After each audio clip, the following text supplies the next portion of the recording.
As leaders, we create the conditions for people to flourish. That's what we do. How can we create the conditions, the culture, so we can get the most out of this younger generation while at the same time honoring what their personal commitments are to their own well-being? And I think that's something we can learn from them.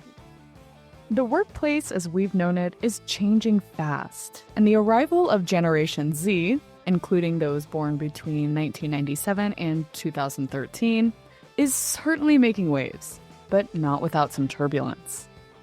In a recent survey by Intelligent.com, 3 out of 4 business leaders admitted they've been underwhelmed by the recent college graduates they've hired to their teams.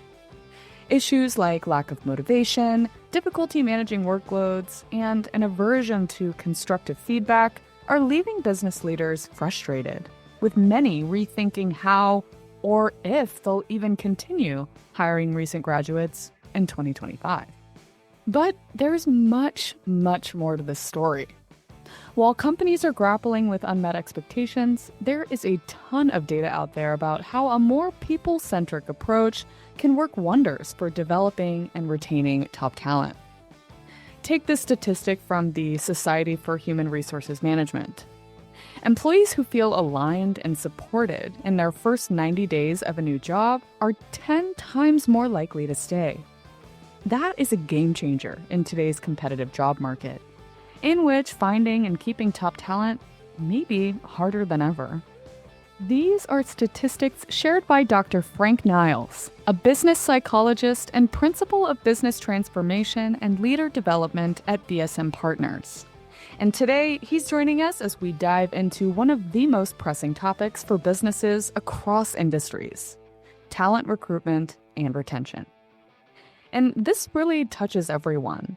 Whether you're an employer, an employee, a business leader, or just starting your career, we all gotta work.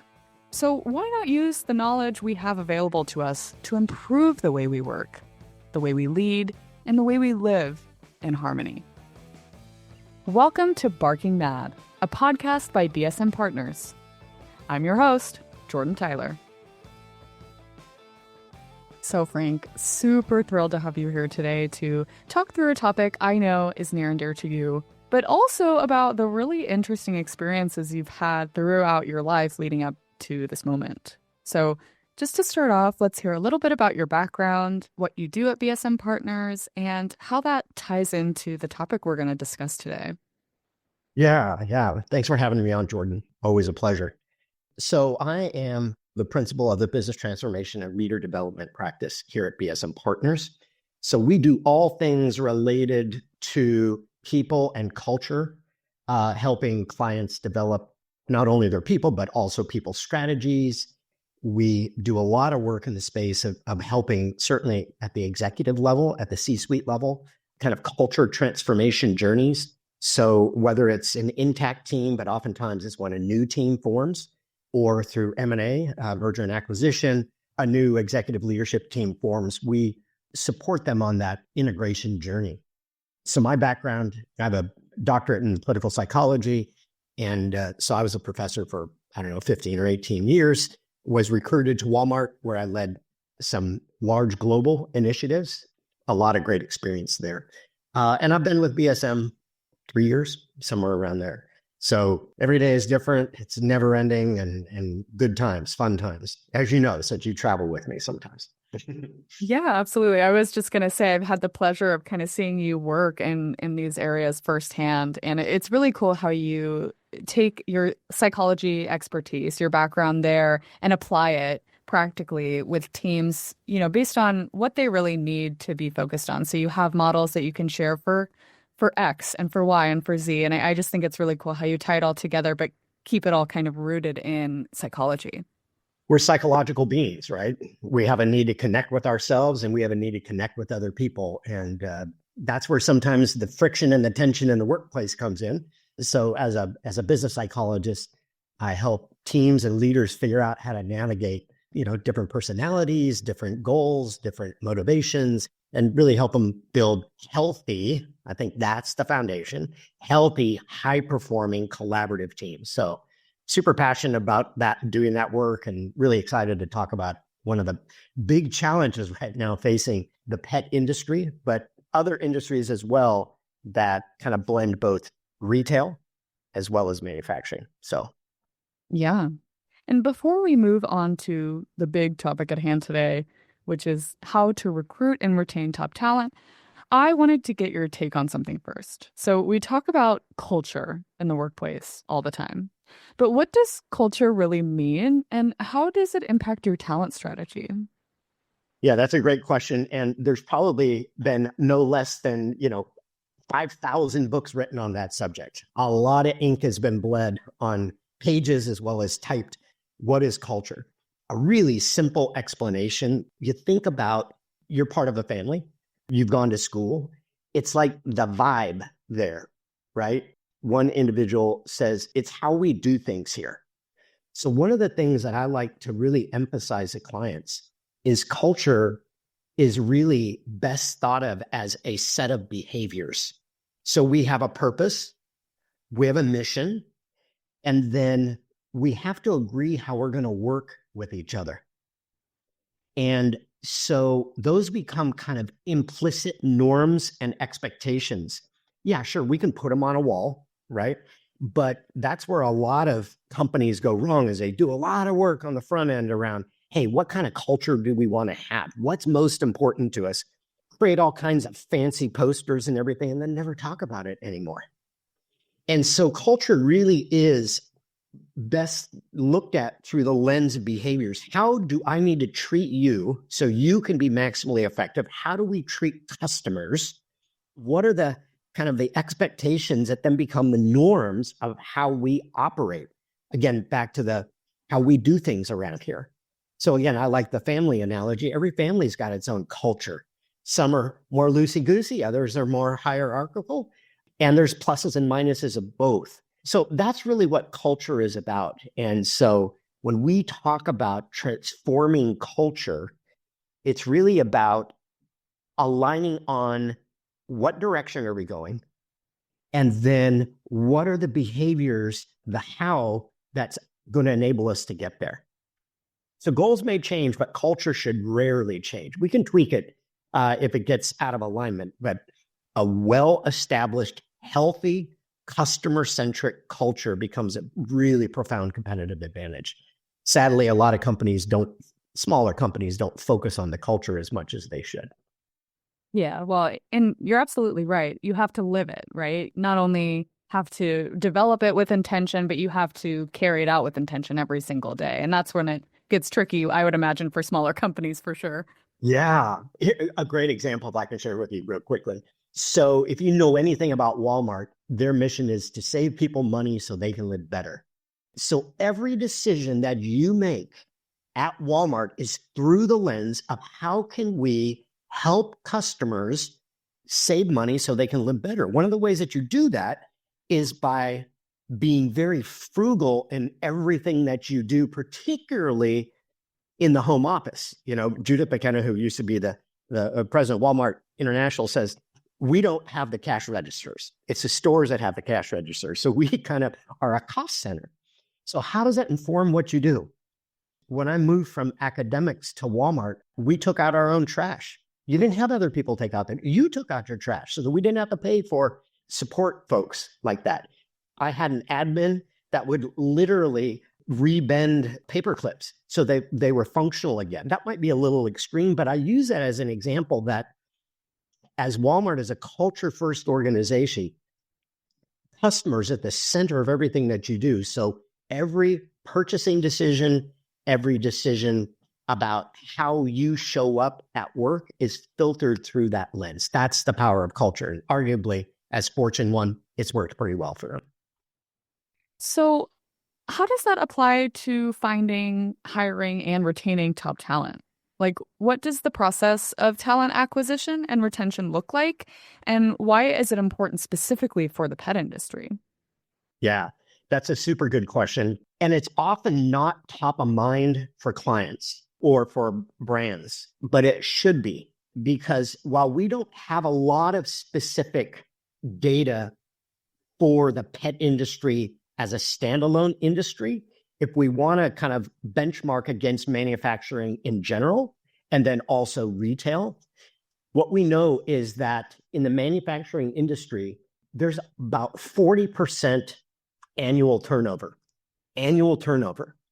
When you consider that for an entry-level role, to replace that headcount takes about 50% of their annual salary.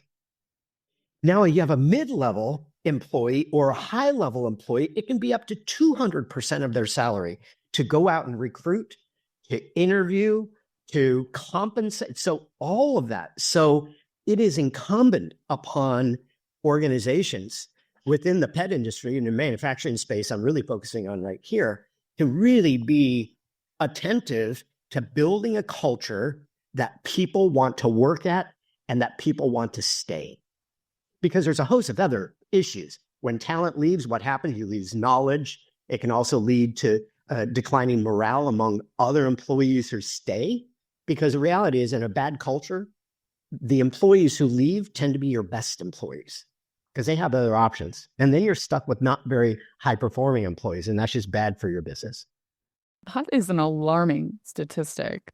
And the costs that come with it, you know, the direct cost and the indirect cost, I didn't even think about all of those factors, but huge. Huge, huge.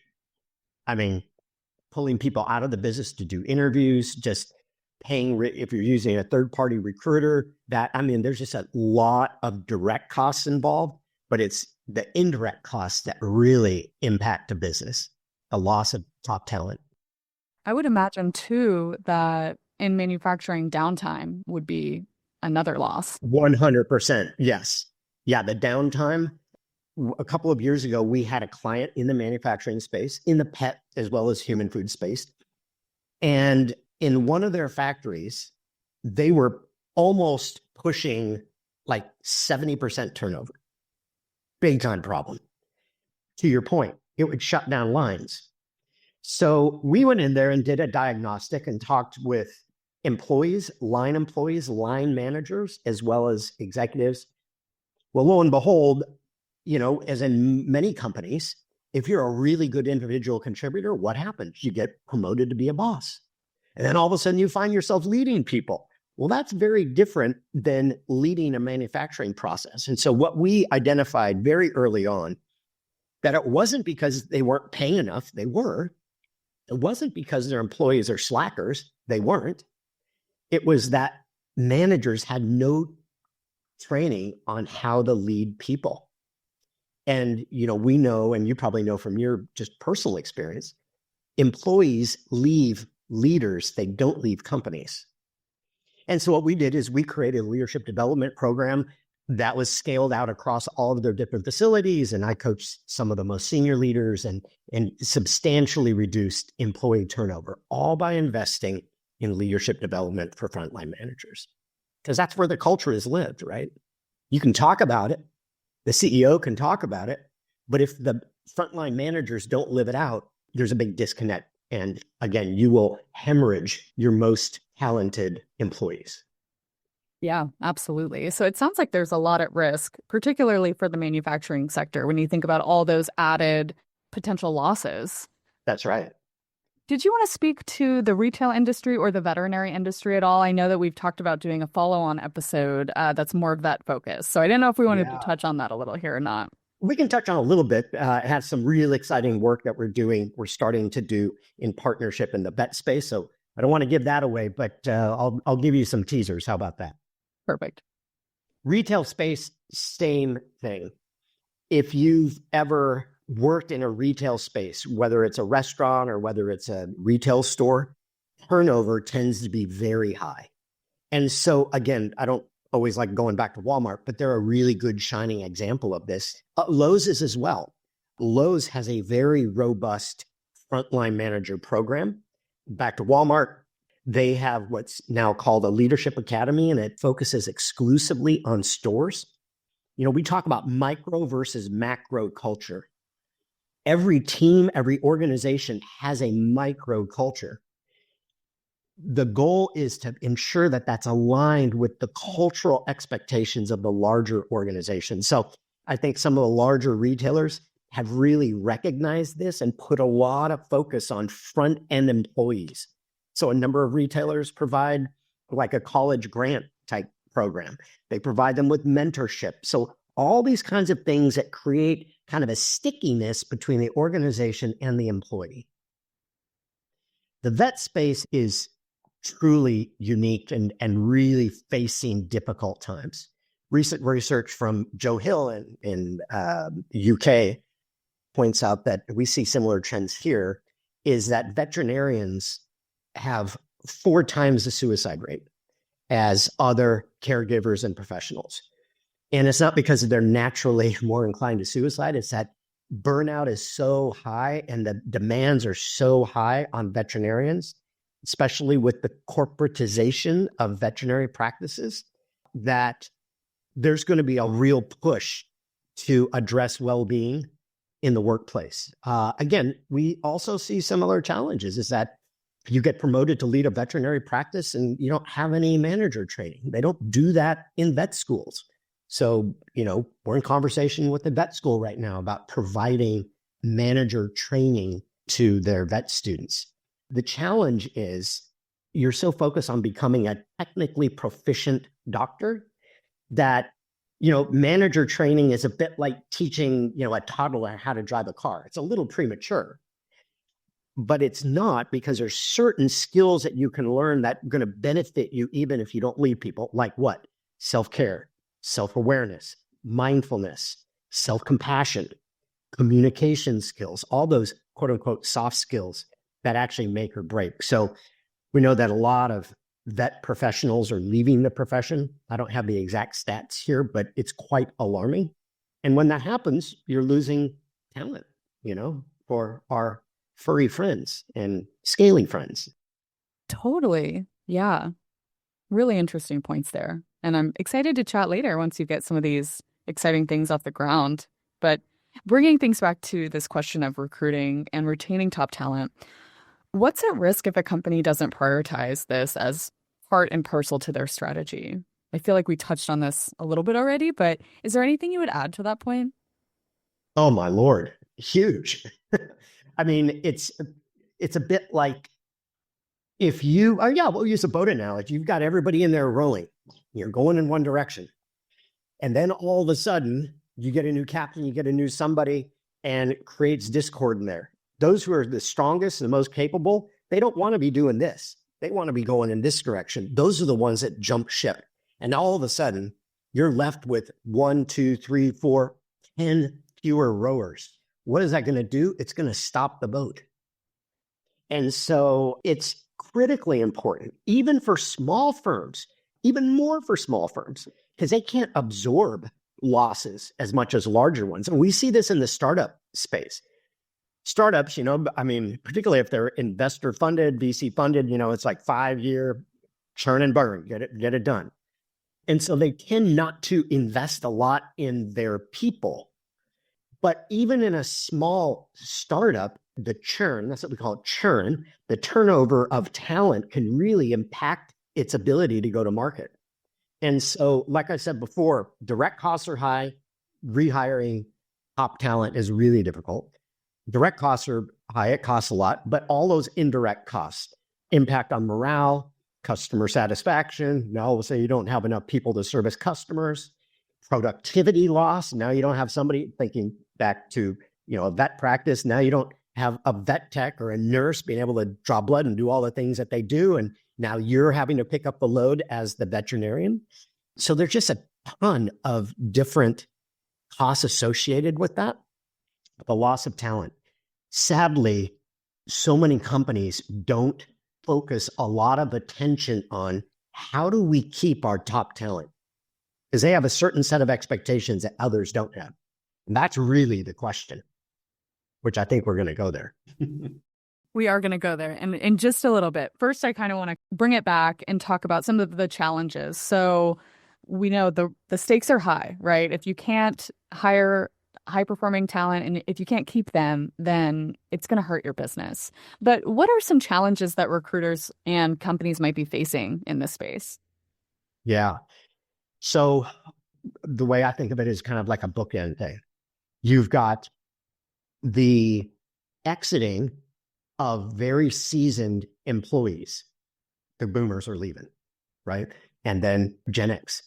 And so you're losing seasoned professionals that have also been socialized in an environment with a set of expectations that are largely mid to late century, early 2000s. So come to work, show up on time, stay after, answer emails, be customer centric, all that. They're being replaced by a new generation, which we talk a lot about and I've written about, and which is Gen Z. And I actually am a large fan of Gen Z. I mean, you're not Gen Z, but you're close. And I learned so much from younger folks, particularly around how to engage with the digital world, artificial intelligence, things like that. Like Gen Z has a different set of expectations now as they approach work. They expect to be in a value-aligned organization. So for them, about 70% look at, before they even apply, does this company have a mission statement? Do they live it? Do they give back to the community? What is the culture like?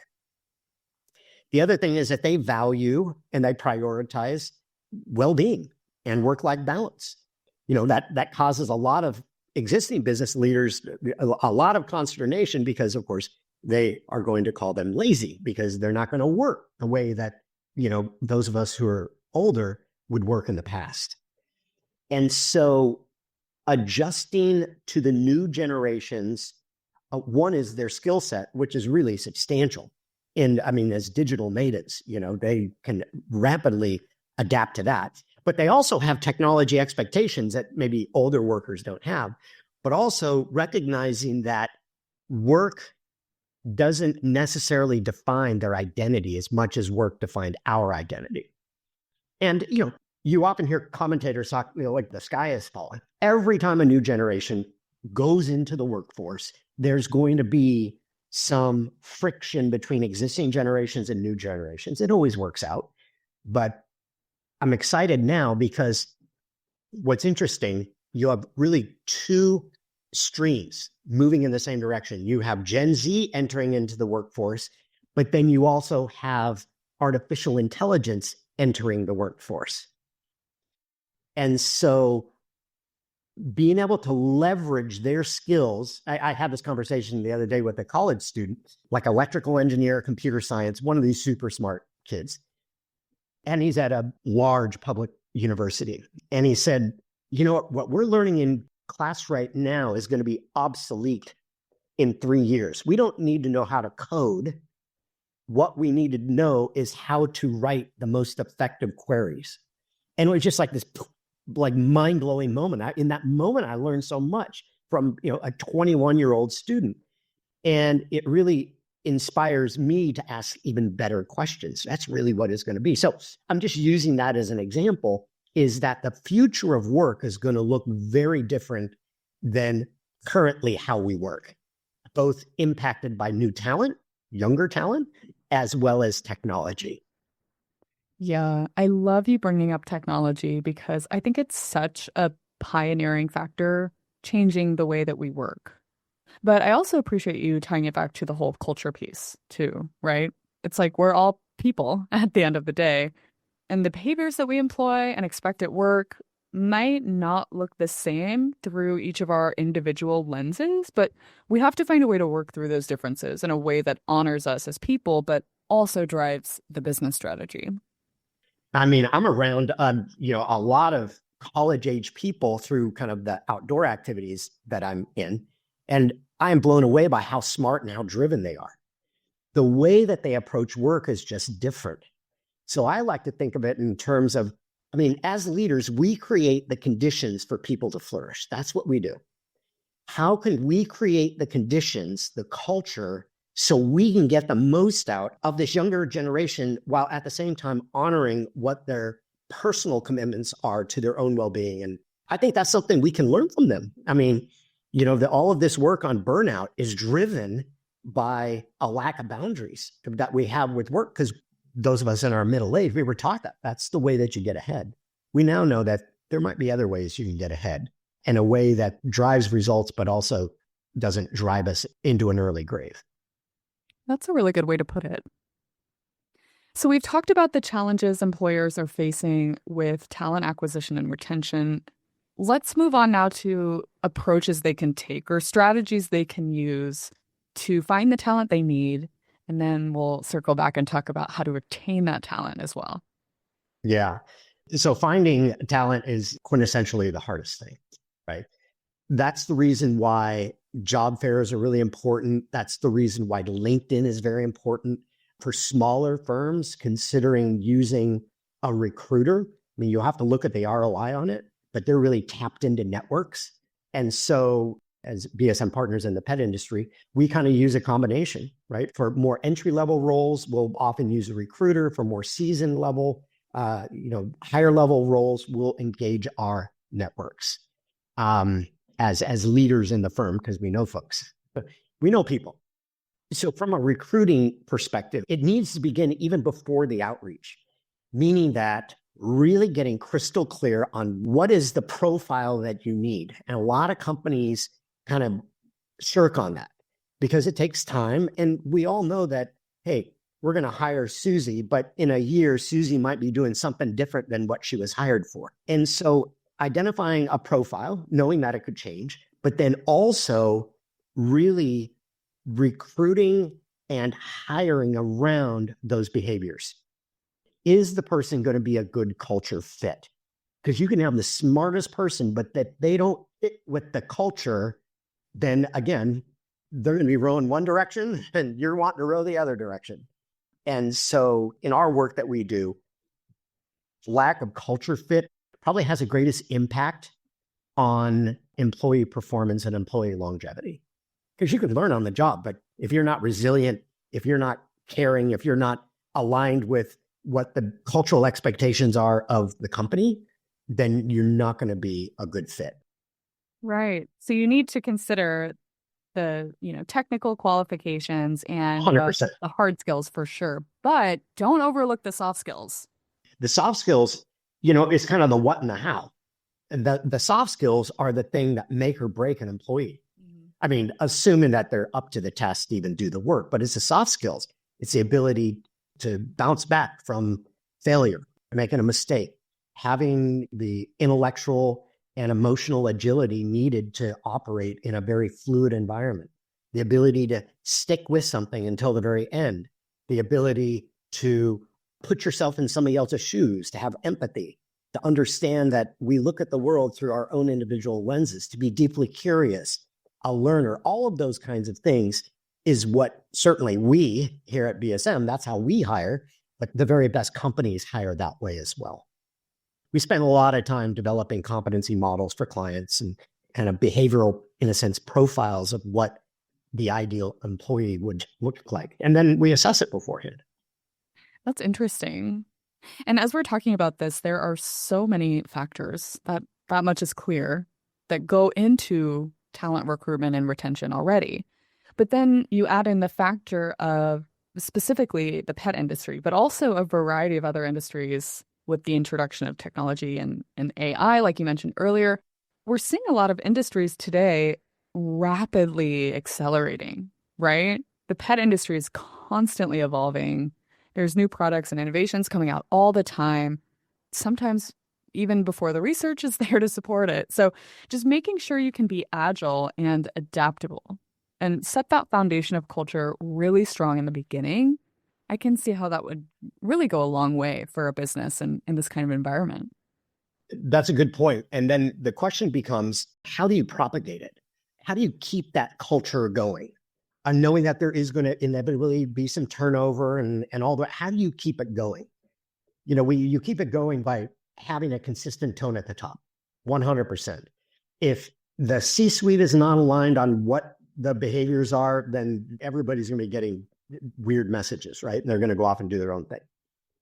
But then second of all, you need to evaluate and reward the performance management system. So in your annual reviews, mid-year reviews, quarterly reviews, hopefully more frequent reviews than just annual, you not only want to evaluate performance on key objectives, but you also want to look at how they do the work And you absolutely have to have a cultural evaluation, a behavior evaluation, self-evaluation, then manager evaluation of that employee.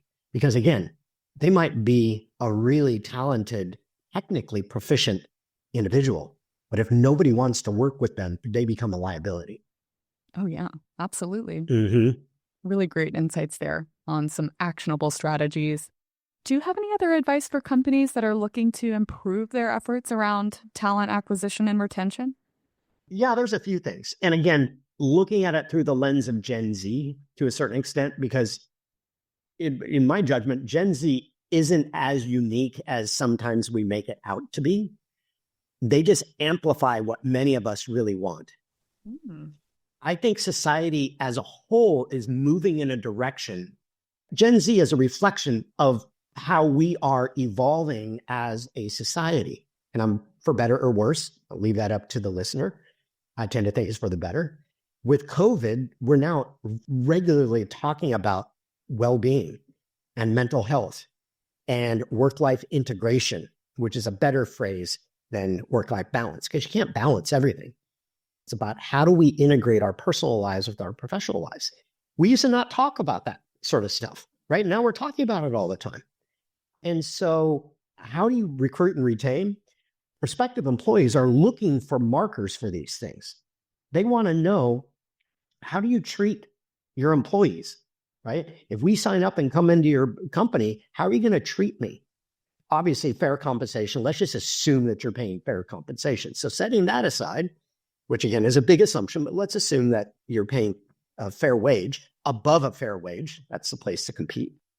It's, are you providing opportunities for growth? Do you have clear accountability structures? Is there transparency about what you need to do to promote? Are there ample opportunities to learn? Included, real popular for the younger generation, they really covet kind of one-on-one interactions, even though they've grown up in the digital world. Is there a mentoring program?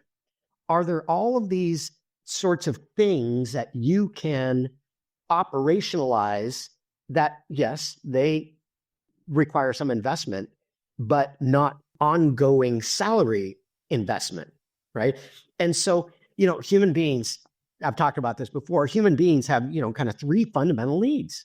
So for your listeners, if you're having a challenge recruiting, but more perhaps importantly, retaining your talent, look at it through this lens. There's three fundamental human needs that we know through psychology. One is for autonomy, the need to make self-initiated decisions. It just feels good when we are asked for our opinion or we have the opportunity to grab the ball and run, assuming that you have the skills to do that. That's one of the things that distinguishes top talent from average talent. Top talent is willing to take a risk, grab the ball and run with it, knowing that they might stumble at some point. So talent kind of waits to be told what to do. And so just focusing on the best talent, the top talent, which drives the largest amount of value for your company, is, do you provide opportunities for them to have some measure of control over their own work product and work pace? Obviously, in a manufacturing environment, there's limited opportunities for that. But heck, we're creative folks. We can think of ways to let people feel ownership over something that they do. The second need that we have is for competence, the experience of getting better at doing something that's meaningful to us. So are your people in the proper roles? Are they being challenged to grow and develop to become the extraordinary people that they're hardwired to be? I mean, you think about this, Jordan, if you've learned an instrument or you've learned how to, snowboard or learn some new kind of skill. At first, it's kind of bumpy and all the rest, but then you start getting better and better. And all of a sudden, you're getting better. And it's also a feedback loop in that you're getting more and more psyched about it and motivated to continue the hard work. But that means we have to know our talent to stretch them, but not so far that they get demoralized. And so we have that fundamental need for autonomy, having some control over our own life, competence, getting better at something that's meaningful to us. And then very lastly, connection, giving and receiving support. That's one of the reasons why I'm a big believer in employee resource groups, because those are great opportunities to not only receive support, but to give support. And so for listeners here to your podcast, I would, if they're having a challenge with performance issues on their team, holding on to their best talent, use those 3 components as a diagnostic. Are you micromanaging? If you are, nobody's going to stay because it doesn't feel good. We're not hardwired for that. Do your people feel like they're growing and getting better at doing something, developing some sort of skill? And then lastly, are you creating opportunities for deep human connection? So I'm starting to write and speak about moving kind of beyond belonging. Belonging is super important because it creates conditions for connection to occur, but we're hardwired to connect with other people, to receive and give support. So those 3 things, it's a pretty simple formula, incredibly difficult and challenging to operationalize, certainly within a manufacturing and retail space where you've got to be on deadlines, Right. Yeah. But we're creative folks. Your listeners can figure out how to do it. Yeah, absolutely. And I love that model. I love hearing you talk about it. And I love how applicable it is across different industries. And what I love about it is it really brings the humanity back into the question, right? It's focusing on the people aspect, which is, people and culture. That's kind of what we see the old moniker as human resources. Now it's people and culture, really, really centering in on those 2 crucial aspects. That's right. Yeah, I love that you say that you're following the trends because that's exactly right. We're increasingly moving away from calling HR managers. Now they're strategic partners, business partners, CHROs, chief human resource officers, are increasingly becoming chief people and culture officers. And I really like that because we need to move away. And now I'm putting a stick in the sand, a flag. We need to move away from thinking of our talent as a resource and start thinking of them as human beings that sign up to do amazing work. And we're there to empower them and to remove roadblocks and support them on their journey to their extraordinariness, if that's a word. And in the process, what do? They help us build extraordinary companies. Really love that message. And I'm wondering, so what happens when we turn these ideas on their head? So we've shared advice for companies looking to optimize these strategies. But what advice would you give to, let's say, someone who's looking for that next opportunity? Like, what would you task them with doing, whether it's researching a company, fine-tuning your soft skills, anything like that to be a more attractive candidate? Yeah, that's a great question. I think there's a couple of different aspects. And this, I was recently out in Silicon Valley talking to an innovation group. And afterwards, a woman asked me, and who leads an accelerator, she said, what does it take to become a really effective public speaker? I was speaking to this large group. And the easy ones, so hopefully I'm not being too impractical, but I think a lot of times we just want simple fixes to a question like you just asked. And so, yeah, I could have said, well, go take a Dale Carnegie course, or better yet, pay me a bunch of money to coach you on how to become a better speaker. But what I shared with her is what I absolutely and fundamentally believe, and that is discovering who you are. What is most important to you? Who do you want to become? How do you want to be known? So for many, many years, when I was first starting out as a public speaker, I was modeling myself after other people. I need to learn this skill. I need to become like this speaker. And it was totally inauthentic to me. And so sitting down and really thinking about what is most important to me. Who am I as a human being? What energizes me? And so I have a little activity that I do with clients, and I call it, discovering your passion thread. And you can call it purpose thread, whatever you want to call it. But it's really thinking about looking over your lifespan, even if you're young, you can still do this, and thinking about those places where you're most alive and most importantly, have the greatest impact. Thinking about them and then identifying them, then looking at the common denominator. When I did that activity for myself and now write about it and use it with clients, it became really obvious that for me, professionally, I'm motivated and energized by three things: adventure, discovery, and helping other people. So now to your question, what should I be looking at? For me, you could pay me, $5 million. But if it entailed creating spreadsheets or doing process optimization, you can keep your money, because that's not going to be energizing. It's going to be depleting to me. And so I think one of the first things that people need to think about is what makes you come alive and where you have the greatest impact. And when those two things can coexist, man, now you're in the magic zone, right? So back to the question, what should you be looking at? Some place that fits obviously your skill set. And if you're mid-career, that may mean you need to learn some new skills, particularly in the AI digital space. There's ample opportunities to learn. YouTube is now the most used search engine currently? Yeah. There's a jillion videos out there. Or better yet, mentor a Gen Zer and then get reverse mentoring from them. That's a good way to do it. And again, assuming that compensation looks right. So that salary, total rewards, meaning 401k, what their bonus structure looks like, all that, okay? That's got to be fair and equitable, if not a little above market. But then start looking at what is the culture? Talk to folks, go on Glassdoor, look at what people are saying about what it's like to work at, X, Y, and Z. So you would really get a feel for it. And then importantly, kind of fine tune your resume to connect with that company. Just don't send out generic resumes. Look at, does this company's values tend to align with my values? That's really important. And if you get into the interview process, ask those kinds of questions. Ask, things like, what is most energizing about your job? To the interviewer, just an example. What is it about your job that maybe isn't so energizing? Just to get that feeling of, do people like to work there? And the people that do like to work there, would these be people I would want to go out and have drinks with or have a meal with? Yeah, that's a pretty good litmus test.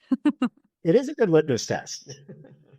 Yeah, I think all those are really, really great tips that people can implement. And I thank you for sharing those. Yeah, you're welcome. So it's clear that we're at something of an inflection point in the ways that we work and how that impacts culture, recruitment, and retention, and all the other things we talked about today. But I'm really curious about how you stay current on trends in the workplace, especially given it's shifting so much as it is today. Yeah. Every day, I do it in the morning, but every day you need to be reading the news. And it's super easy. You have to do what I call Google Alerts and, curate articles for you. So that's one, is just understanding what the markets are doing. Not only markets and business and your own industry, but also politics, because politics affects business and vice versa. So really becoming a student of reality, as I would say, and the future. Secondly is embedding yourself in a network, surrounding yourself with deeply curious people in the industry, as well as outside the industry. And let me just pause there real quick for a moment. Since a large percentage of folks who are going to be listening to this podcast are probably in pet or vet, it's really important to step out of your industries so you can learn what other industries have done to transform, to stay relevant, to innovate. In social science, we have a phrase that to truly know, you have to be above, not in. And so there's great value in studying and analyzing other industries, and not even industries, but disciplines, because it just broadens our awareness of the possibility of where we can go, right? So that's one, is being a student, surrounding yourself with really smart, passionate people that are willing to share their expertise with you and that you can bounce ideas off of. And then getting in the trenches. As you know, being a scholar dies hard. So I'm much more interested in creating new knowledge than just consuming existing knowledge. So, we're definitely in the trenches here, creating the future, not only forecasting the future. So I spend a lot of time thinking about and writing about what could the future look like, certainly in the people and culture space. So I think it's moving beyond being a consumer of information, but also a creator of information. You may have heard me say this before. When I hear people quote book after book after book, articles, and they have no original thought, that tells me they have no original thought. And so I find it much more interesting. We find it much more interesting here in our firm to be the ones driving the conversation. But that takes creativity, that takes time, and it takes being surrounded with really smart people that know a lot more than you do in certain things. Yes. Hashtag consilience. Consilience, that's right. Yep. Mm-hmm. So consilience is very much a part of our culture at BSM Partners and one of our core company values. And really, consilience is all about bringing together people from different backgrounds and experiences and disciplines to work together, share their knowledge, and accomplish something that's bigger, greater than the sum of its parts. And I think that value is something that can certainly be applied to the conversation we've had today, particularly about culture and creating space for these interactions that might not happen organically or otherwise. So, sorry, I couldn't help myself there. But Frank, obviously you are a great resource for trends, for thought leadership, and just for keeping a finger on the pulse of this topic and kind of where we go from here. But I think it would be interesting to explore where you, as the expert, get your inspiration from. Do you have any favorite authors or role models or types of people that really inspire you? This is going to sound maybe kind of cheesy, but I get my inspiration from people doing extraordinary things when they have been counted out. I was kicked out of elementary school because I was considered like kind of the goof off, right? Maybe not dumb, but that I wasn't suited for school, certainly not a private school. That's where I was kicked out of. Barely graduated high school. Was a pretty good athlete, but barely graduated high school. But I now recognize it wasn't because I was dumb. It's that I didn't know what I wanted to do. I didn't know who I was, and I didn't apply myself. And so from there, I became a Los Angeles County paramedic. And then from there, I go on and become a rock climber and represent brands and stuff like that. And then go get a doctorate and become, a university professor, and then leave and go to Walmart and do crazy stuff around the world and fun stuff. And then now as a consultant, all of those have in common adventure, discovery, and helping other people. So when you're asking, who do I read? Wide range. So if you want to read up on an interesting perspective and a powerful perspective on culture, look at Ben Horowitz's work. If you want to develop more of the human side of your leadership capabilities, now obviously Brene Brown is almost at the level of cliche now, but her books on vulnerability, really good. Kristen Neff at the University of Texas, all of her work on self-compassion is good. Subscribe to a business magazine. So I'm an avid reader of Harvard Business Review, as well as consume literature. We know that research shows that if you consume literature or you engage in creative arts, be it singing or anything like that, it actually increases your empathy because you're having to imagine what would it be like to be another person. So, sign up to take classes, just like do all of that kind of stuff. That's what I think energizes me and inspires me. I'm deeply inspired by stories of people that kind of beat the odds.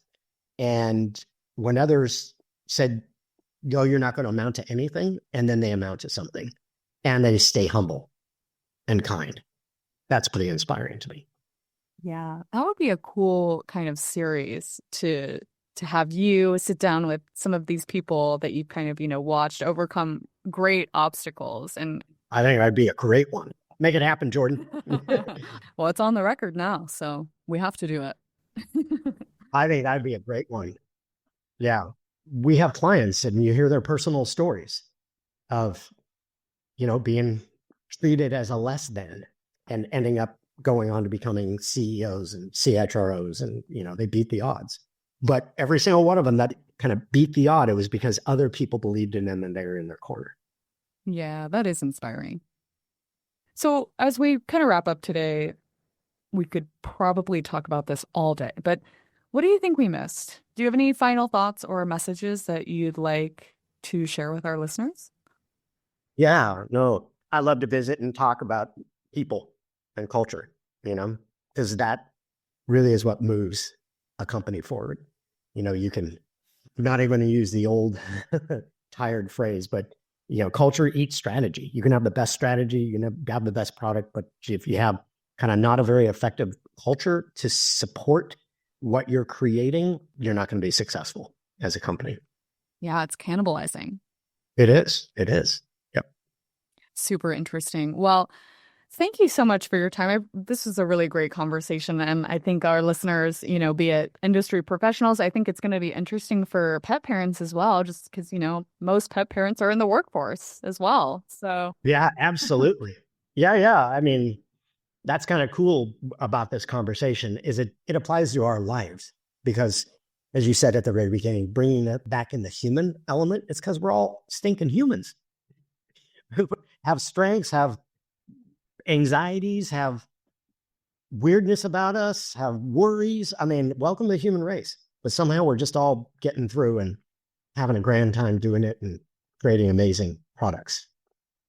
I love that. I think that's a great note to end on. So really appreciate all the great insights you shared. And for anyone who'd like to learn more about this topic from Dr. Niles, we've linked several of his recent articles in the show notes for this episode. So those cover everything from Gen Z in the workforce, strategies for building high-performing teams, and of course, how to recruit and retain top talent effectively. So definitely go check those out if you are curious. It's clear that talent recruitment and retention are more than just buzzwords. They're truly the foundation of any successful organization.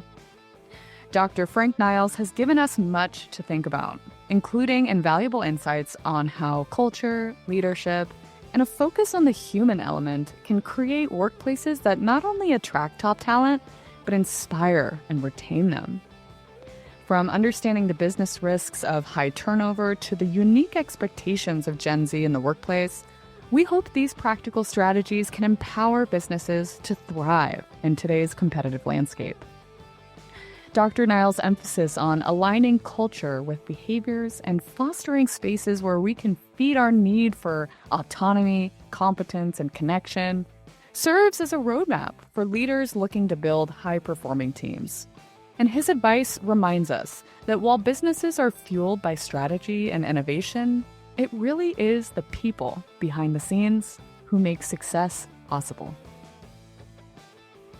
Thank you for tuning in to another episode of Barking Mad. If you want to learn more about us or BSM Partners, please visit www.bsmpartners.net. Don't forget to subscribe on your favorite leading podcast platform and share it with a friend to stay current on the latest pet industry trends and conversations.